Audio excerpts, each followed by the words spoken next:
Jude the obscure की journey, ठीक जैसे डेविड कॉपरफील्ड के हमने ट्रेस की थी बचपन से जवानी तक, उसी प्रकार से इस नॉवल में भी उसकी जर्नी ट्रेस होगी from a child to a youth. Novel की शुरुआत में वो जिस प्लेस में शुरुआत करेगा, मैरी ग्रीन हो या फिर आगे चलकर क्राइस्टमिंस्टर जाएगा या मिलचेस्टर जाएगा, ये सारे प्लेसेस किस कंट्री में है? फिक्शनल कंट्री ऑफ वेसेक्स, जो थॉमस हार्डी अक्सर अपने नॉवेल्स में यूज करते ही थे। तो कहानी की शुरुआत हो रही है, फर्स्ट जो पार्ट है नॉवल का वो है एट मैरी ग्रीन, यानी मैरी ग्रीन में कहानी की शुरुआत हुई जहां हमें जूड फॉरली दिखेगा। और मैरी ग्रीन में हमें कौन कौन से कैरेक्टर्स इंट्रोड्यूस होंगे वो फर्स्ट बॉक्स में हमने लिख रखा है। तो ध्यान से सुनने का प्रयास करो और समझने का कि हमें कौन से कैरेक्टर्स नॉवल में मिलेंगे जो डेविड कॉपरफील्ड की तरह मैरी ग्रीन में मिलेंगे और फिर बड़े होने के बाद दूसरे शहरों में भी वापस जाके रीयूनियन होगा। जस्ट लाइक वी रेड कि डेविड कॉपरफील्ड पैदा हुआ ब्लंडरस्टोन में और फिर वो सलेम हाउस गया, सलेम हाउस में वो मिला दोस्तों से और वो दोस्त फिर उसको वापस मिलते हैं अपने लाइफ में। The same thing will happen here, ठीक है। जूड फॉली जब इस नॉवल में शुरू में दिखाया गया है, at that time he is 11 years old और वो 1 साल पहले ही मैरी ग्रीन आया हुआ है अपनी ग्रेट आंट ड्रूसिलिया के पास। तो जस्ट जैसे आंट बेट्सी टॉटवुड थी, बिल्कुल उसी कैरेक्टर में आंट ड्रूसिलिया है, but she is negative as compare to Betsy. Betsy दिल की अच्छी निकलती है। तो आंट ड्रूसिलिया जो है उसके घर में मैरी ग्रीन में जूड फॉली 1 साल पहले आया है और वो अभी 11 साल का है, यानी कि 10 साल तक वो मैरी ग्रीन से बाहर था। उसका जो नाम है वो दिया हुआ है इसमें, आई थिंक मेलस्टॉक नाम है, जिस जगह में वो मैरी ग्रीन से पहले था। लेकिन उसकी स्टोरी की जो शुरुआत है वो शुरू होती है मैरी ग्रीन से। तो मेलस्टॉक में ज्यूड था, उसके पेरेंट्स नहीं रहे तो उसकी ग्रेट आंट जो ड्रूसिलिया है वो उसे लेकर आ गई, उसे आना पड़ गया मैरी ग्रीन में। Though she felt him as a burden, उसे लगता था कि ये बच्चा किसी काम का नहीं है, मेरे लिए बोझ है। तो आंट ड्रूसिलिया क्या करती थी, she used to run a bakery, उनका अपना ब्रेड बिस्किट बनाने वाला दुकान था। और Jude Fawley stone mason Mary green में आकर बना। शुरू में वो एक यंग बॉय है 11 years का, जो आंट ड्रूसिलिया के गार्जियनशिप में मैरी ग्रीन में आके रह रहा है। अब ज्यूड फॉली जिस स्कूल में पढ़ता है मैरी ग्रीन में, वहां के स्कूल मास्टर का नाम है रिचर्ड फिलिप्सन। हमने यहाँ लिखा है ज्यूड्स फॉर्मर स्कूल टीचर, लेकिन हम जब नॉवल को ट्रेस करेंगे मैरी ग्रीन से एल्बिकम तक, तो अभी मैरी ग्रीन में कहानी की शुरुआत हुई है। और कहानी के शुरू में ही बताया जा रहा है कि जैसे एम्मा में हमने देखा कि एना टेलर छोड़ के जा रही है उनके घर को, उसी प्रकार से रिचर्ड फिलिप्सन नॉवल के शुरू में इस गांव को, मैरी ग्रीन को छोड़कर क्राइस्टमिंस्टर जा रहे हैं टू बिकम अ पास्टर और to become a scholar, because he felt कि मैरी ग्रीन में मेरे लिए बहुत स्कोप नहीं है। सो रिचर्ड फिलिप्सन के अंडर में ज्यूड पढ़ता था और बाकी बच्चों को बहुत असर नहीं पड़ रहा था कि रिचर्ड फिलिप्सन उन्हें छोड़ के जा रहे, लेकिन जूड फॉली बहुत दुखी होता है 11 years का ज्यूड कि रिचर्ड फिलिप्सन जैसे अच्छे गुरु मेरे से दूर जा रहे हैं। और उसे कहीं ना कहीं लगता है कि वो जहां जा रहे हैं क्राइस्टमिंस्टर, वो हार्डी के हिसाब से ऑक्सफोर्ड का एक नाम था क्राइस्टमिंस्टर। जिस भी नॉवल में उन्होंने क्राइस्टमिंस्टर को मेंशन किया है, जैसे कि ऑक्सफोर्ड यूनिवर्सिटी विद्वानों की नगरी मानी जाती है, ऑक्सफोर्ड कैम्ब्रिज यूनिवर्सिटी जैसे है, तो वैसे वो क्राइस्टमिंस्टर को दिखाते हैं अपने नॉवेल्स में कि a place which is full of religion, education and learned men, और जो भी वहां जाके बसे तो उसके लिए हेवन है। इस तरह का एक इंप्रेशन है क्राइस्टमिंस्टर का। Now Jude Fawley is staying with aunt Drusilla. अब आंट ड्रूसिलिया उसे रखती है बेकरी में, तो अब उसे कुछ वर्क में लगाएगी बिकॉज उसका घर भी चलाना है। तो वो उसे उसी गांव में एक किसान के पास में काम करने भेज देती है। Sorry, this is double R in farmer, single R होगा, farmer Troutham. Farmer Troutham screen पे अगर नहीं दिख रहा है तो प्लीज आप लोग जूम कर लेना, मैं सिर्फ एनोटेशन ऑफ कर देती हूँ, ठीक है। ये है फार्मर ट्राउथम, जिसके पास में आंट ड्रूसिलिया छोटे ज्यूड को भेजती है कि तुम उनके लिए उनके फार्म से चिड़िया भगाना, बर्ड चेजिंग का वर्क करना। तो एक तो स्केरक्रो हम जानते हैं होता है जो बर्ड्स को उड़ाता है, और एक तरीका होता है ना, एक उनके पास में नॉइज मेकर होता है क्लैपर की तरह, जिसको खट खट मारने से, आवाज निकालने से बर्ड्स डर के उड़ जाती है, फटाक फटाक मारती है, जैसे बंदूक की अगर गोली चले तो कैसे होता है, वैसे ही वो उड़ जाता है। तो फार्मर ट्राउथम के पास में जूड फॉली काम करने जाता है, लेकिन ज्यूड को दिखाया गया ना कि he is very empathetic, he is very compassionate, not only towards people, even towards animals, birds and insects. और उसे कहीं ना खुद का रिफ्लेक्शन उनमें दिखता है कि मैं जैसे एक ऑर्फन हूँ, मेरा कोई नहीं है, और आन रुसिलिया पे मैं एक बोझ की तरह हूँ, जो धीरे धीरे नॉवल में उसे आसपास सुनाई देने लगता है, तो उसे महसूस होता है कि मैं एक बर्डन हूँ। तो वैसे ही ज्यूड को जानवरों के लिए फील होता है। तो फार्मर ट्राउथम के लिए काम करते वक्त भी उसके मन में इतनी दया होती है ना कि चिड़ियों को उड़ाना बंद कर देता है कुछ पल कि वो कुछ आकर अनाज खा ले। इस तरह का एक कंपैशन या एम्पैथी कह सकते हो उसको बर्ड्स के प्रति दिखाया गया। तो जूड फॉली रिचर्ड फिलिप्सन के गांव से निकलने के बाद में कहीं ना कहीं एक क्राइस्टमिंस्टर की तरफ देखेंगे कि Christminster can be a solution to my eagerness या willingness to have higher education, क्योंकि उसे लग रहा था कि मैं वहां जाऊंगा और पढ़ूंगा तो मैं भी एक स्कॉलर बनूंगा जैसे मास्टर रिचर्ड फिलिप्सन है। लेकिन वो जब प्लानिंग शुरू करता है तो उसके रास्ते में आड़े आती है एराबेला डॉन। एराबेला डॉन उस गांव की एक एवरेज लुकिंग, ब्यूटीफुल तो नहीं कहेंगे, एक एवरेज लुकिंग अट्रैक्टिव गर्ल थी, जिसके पिता का पिग का बिजनेस था, सुअर पालन करते थे, जिसको हम लोग कह रहे हैं पिग ब्रीडर। तो पिग ब्रीडर के रूप में एराबेला डॉन ठीक उस वक्त जूड के लाइफ में आती है जब जूड मन बना रहा होता है कि मैं कौन सी स्ट्रैटेजी करूं, पढ़ाई करूं, क्या करूं कि मैं क्राइस्टमिंस्टर जा सकूं। और जब वो एन मौके पे डिसाइड करता है कि मुझे क्राइस्टमिंस्टर जाना है, तो एराबेला डॉन उसे छल कपट से, जो हमने कल जाना, उसको फांसती है, ये क्योंकि वो चाह रही थी कि मैं जूड से शादी कर लूं, और वो ऐसे नहीं मानेगा क्योंकि उसको फिजिकल रिलेशनशिप में भी बहुत इंटरेस्ट नहीं थी। जब भी नॉवेल में दिखाया जाएगा वो होगा कि because Arabella is asking for it, so he is going into a sexual relationship. तो एराबेला उसको अपने दो फ्रेंड्स जो स्टोरी में है, एक का नाम यहाँ लिखा होगा मैंने, एनी और सारा, एनी और सारा के साथ मिलकर मैरी ग्रीन में प्लान बनाती है कि अगर मैं ये कह दूं कि आई एम प्रेग्नेंट तो Jude will have to marry me, और इस तरह से वो झूठ बोलकर जूड से शादी कर लेती है। लेकिन शादी के पहले ही जूड को जिस चीज का अंदेशा था कि मेरी इस महिला से नहीं बनेगी, she is very raw, she is a show off, और बीच में अभी जो स्टोरीज हम पढ़ेंगे उसमें हम देखेंगे कि उसको बियर पीने की भी आदत वो देखता है, और वो बाद में खुलासा भी करेगी शादी के बाद कि मैं ये जो एल्ब्रिकहम नाम का जगह है यहाँ पे मैं एक बार में काम भी करती थी, बारमेड थी। तो ये सारी चीजें उसके कैरेक्टर में झलकती है, लेकिन जूड जब तक समझ पाता तब तक वो इस बात से चिंतित हो जाता है कि शी इज प्रेग्नेंट, और मैं ही जब इसके बच्चे का बाप हूं तो मुझे इसको शादी करना ही सोसाइटी एक्सेप्ट करेगा, एंड सो ही मैरिज हर। अब इस मैरी ग्रीन में एक और कैरेक्टर है जो हम लोग विडो एडलिन के नाम से जानेंगे। Window Adeline will be a messenger for आन रुसिलिया, यानी कि विडो एडलिन थोड़ी बहुत तो एडवाइजेस देगी like the old lady of a village, लेकिन जब आन रुसिलिया के बारे में बहुत बीमार पड़ेगी आन रुसिलिया तो वो खबर देने का काम करेगी विडो एडलिन जो वहां रहती है। एक और कैरेक्टर यहाँ पे विल्बर्ट, जो कि एक फिजिशियन है, लेकिन आप इसको कह सकते हो कि Wilbert is a fake physician, या जिसे हम कहते हैं ना हकीम, वो उस तरह का है, एक फेक डॉक्टर है, और जो कि दूसरों को मूर्ख बनाकर अपनी दवाइयां और अपना जो पोषण से वो बेचता रहता है। तो विल्बर्ट का मैरी ग्रीन के पूरे स्टोरी में थोड़ा सा रोल है। और फिर आगे चलकर एराबेला जब दूसरे लड़के की तलाश करेगी या दूसरा व्यक्ति जिससे वो शादी कर सके, दूसरा भी नहीं तीसरा, तब उस वक्त में उसका ध्यान इसी व्यक्ति पर जाएगा, विल्बर्ट पे, जो उसको आगे चलकर मिलेगा दूसरे शहर में। So Vilbert is a fake physician. वो मैरी ग्रीन में क्यों आता था? अपनी दवाइयां बेचने, और वैसे ही वो दवाइयां जो बेचने आता है तो उसमें वो जूड फॉली से मदद लेता है, ये कहता है कि मेरी दवाइयां बिका दो, ये जो मेरे पुड़िया हैं, ये चूरन है ना, ये तुम कस्टमर दिलवा दो गांव में, मैं इसको बेचूंगा। और उसके बदले में फिर जूड उससे कुछ मदद भी मांगता है, उसको कहता है कि तुम्हारी जो पुरानी किताबें होंगी ना ग्रामर वाली, लैटिन और ग्रीक भाषा की, तो वो मुझे तुम दे देना।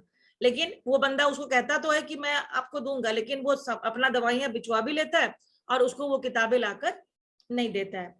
तो मैरी ग्रीन में इतने हैं, और एक कैरेक्टर मिस्टर हाइब्रिज भी आएंगे, but he does not pay any kind of an important like part like Mr and Mrs Cole had, कि उनके घर में पार्टी होती है, तो वैसा मिस्टर हाइब्रिज के साथ में कोई वैसा इंसिडेंट नहीं है.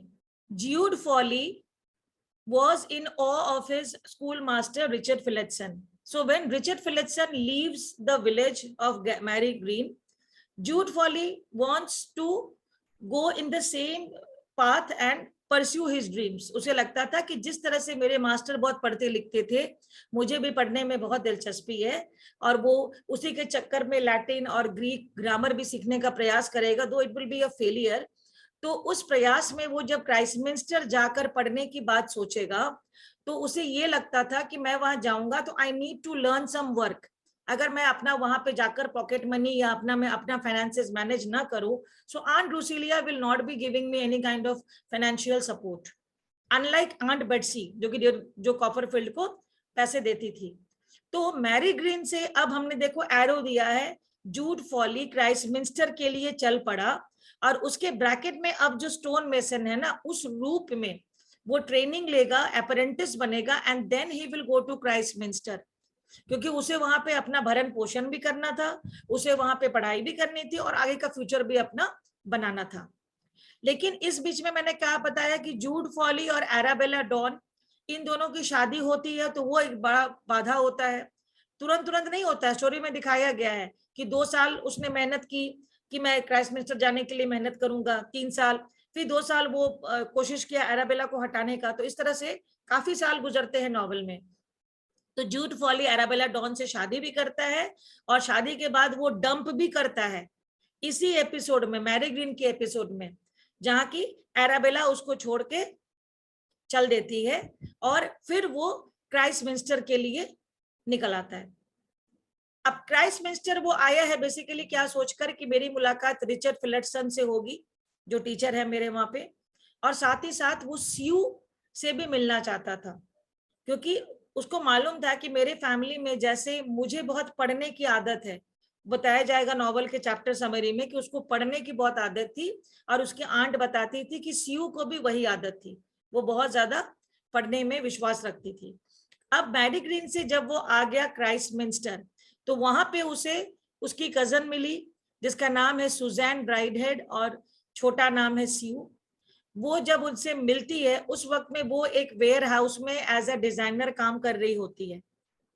लेकिन जब वो जूड फॉली से मिलेगी और जूड फॉली उसे फिलटसन से मिलाएगा, उसे लगता है कि फिलटसन मुझे याद रखे होंगे as a good student and all, and then they meet, और उसे पता चलेगा कि मिस्टर फिलटसन अपने अंडर एक स्टूडेंट टीचर को खोज रहे हैं एज अ अपॉइंटी. तो ही विल सजेस्ट कि सीयू की जो नौकरी है नॉवेल में उस वक्त में जा चुकी होगी, she will be in need of a job, so he will connect Susan और Sue with mister Phillotson. Mister Phillotson उसको एज अ स्टूडेंट टीचर अपने अंडर में रखेंगे, और बाद में यही वाला जो ये रिलेशनशिप है इनके बीच में as a employ and employer, that will turn into a marriage, वो फिर शादी का रूप ले लेगा.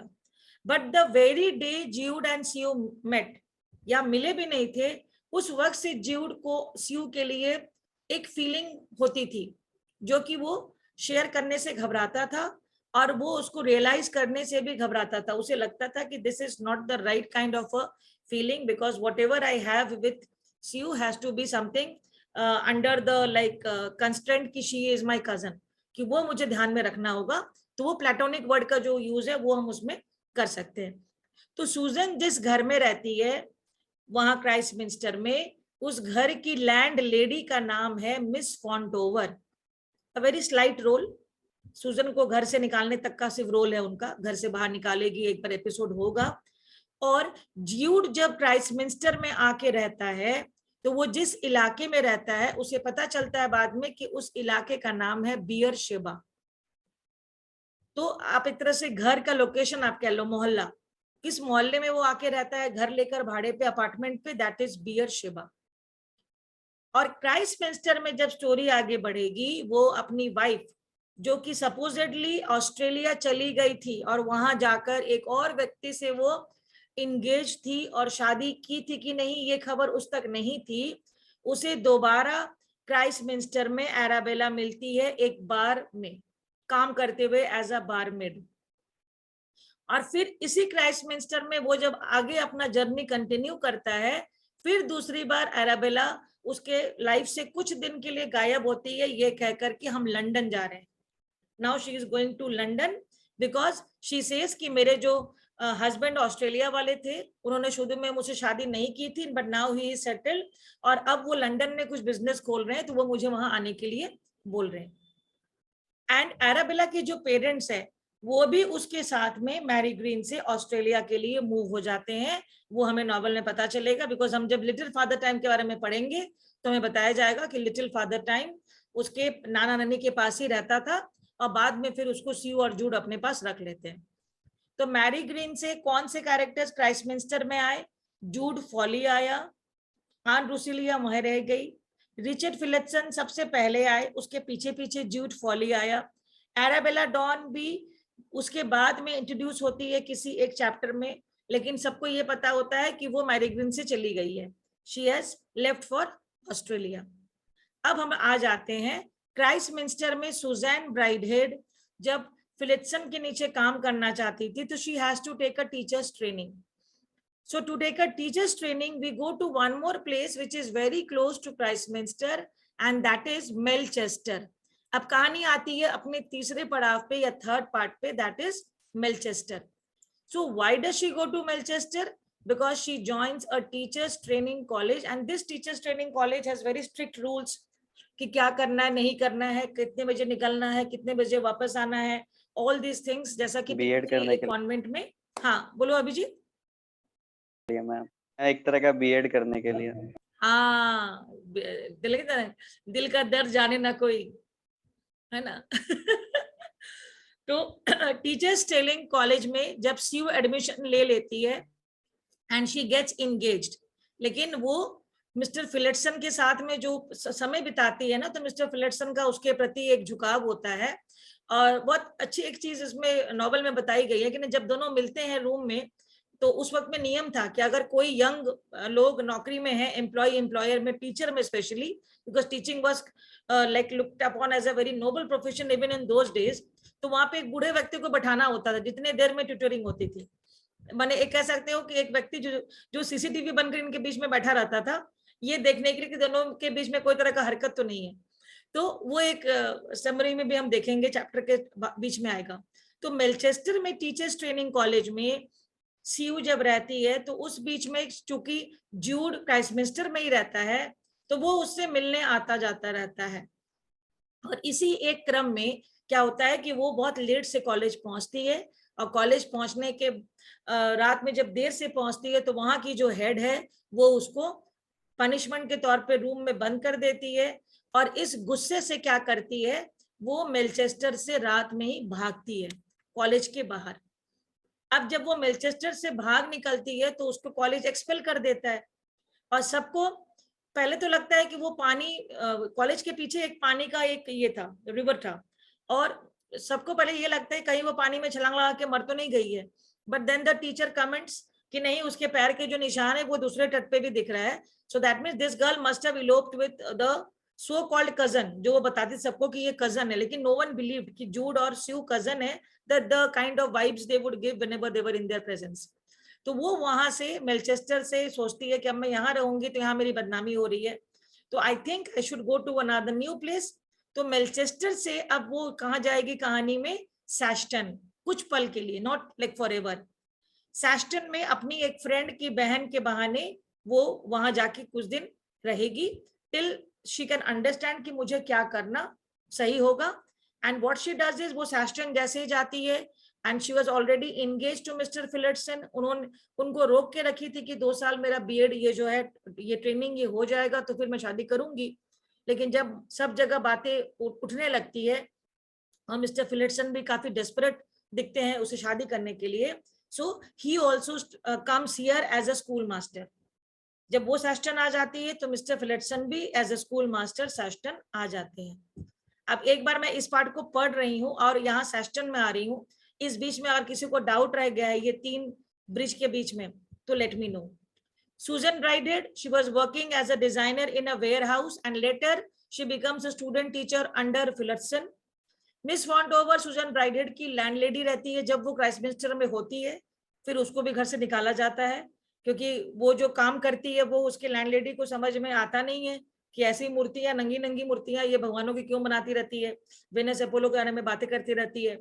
और फिर ज्यूड क्राइस्टमिंस्टर में रहते वक्त ही उसको फिलिप्सन से मिलवाता है, तो फिलिप्सन के अंडर में जब काम मिलता है तो वो सोचती है कि मैं आगे भी अब इसको परस्यू करूंगी। Although she was doing a work in architecture, she was a designer, she was designing there, but she wanted to be a teacher for a living.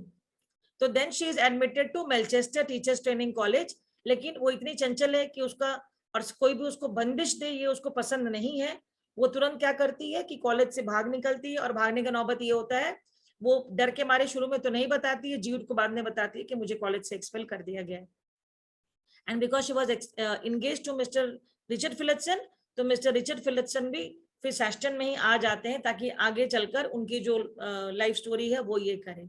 तो सैस्टन में जैसे वो एक फ्रेंड के सिस्टर के साथ में आके रहने लगती है, तो सैस्टन में एक और कैरेक्टर है जॉर्ज गिलिंघम, जो कि मिस्टर फिलिप्सन के फ्रेंड है, और नॉवेल में समय समय पर वो एडवाइस करेंगे and he will be a very good counsellor for the this Phillotsons. जब शादी हो जाएगी तो मिस्टर जॉर्ज गिलिंघम, मिस्टर रिचर्ड फिलिप्सन और स्यू दोनों के बीच में एक बीच में कम्युनिकेशन का एक माध्यम वो बनेंगे। Okay, now let us come to Australia. Australia favourite है बहुतों का, डिकेंस का भी था, इनका भी। ऑस्ट्रेलिया में कौन आ रहा है, अब तुम लोग बताओ फोटो देखकर, ऑस्ट्रेलिया में क्यों कौन आता है? Arabella don. हाँ, एराबेला एराबेला डॉन आती है, और उसका हस्बैंड का नाम क्या लिखा हुआ है बॉक्स में, जल्दी बताओ। कार्टलेट। कार्टलेट। ठीक है, जो कि होटल मैनेजर है, जो कि पहले उसको एक्सेप्ट हाँ। नहीं करेगा एज अ वाइफ, मतलब एक ऑफिशियल मैरिज, फिर ऑफिशियल मैरिज कर लेगा वो उसके साथ में, and he will also ask her to call come to London. तो जब वो लंदन जाती है तो ऑस्ट्रेलिया में उसने ज्यूड को नहीं बताया था कि शादी के 8 महीने बाद, शुरू में तो उसने प्रेगनेंसी झूठ बताया था कि मैं प्रेग्नेंट हूँ, लेकिन शादी के 8 महीने बाद उसका और ज्यूड का एक बच्चा उसको हुआ था, और उस बच्चे को क्योंकि वो वर्क कर रही थी अपने हस्बैंड के साथ में, तो उसने छोड़ रखा था अपने नाना और नानी के साथ में सिडनी में। ओके, तो जब उसे सिडनी छोड़कर लंदन बुलाया जाएगा अपने हस्बैंड के द्वारा एक और होटल में काम करने या बिजनेस में, तो उसके पास ये चिंता आएगी कि मैं इस बच्चे को कहाँ भेजूं। तो वो सीधे जूड को खबर करती है कि जूड भैया ये तुम्हारी संपत्ति है, इसको लेकर जाओ। तो जूड और स्यू उस वक्त तक एक दौर से गुजर चुके होते हैं। वो दौर क्या होता है? मिस्टर फिलिप्सन और स्यू की शादी, फिर दोनों का डाइवोर्स, दोनों का अलग होना, और फिर स्यू और ज्यूड का लिविंग टुगेदर स्टार्ट हो चुका था, लेकिन दोनों शादी करने के मूड में नहीं थे।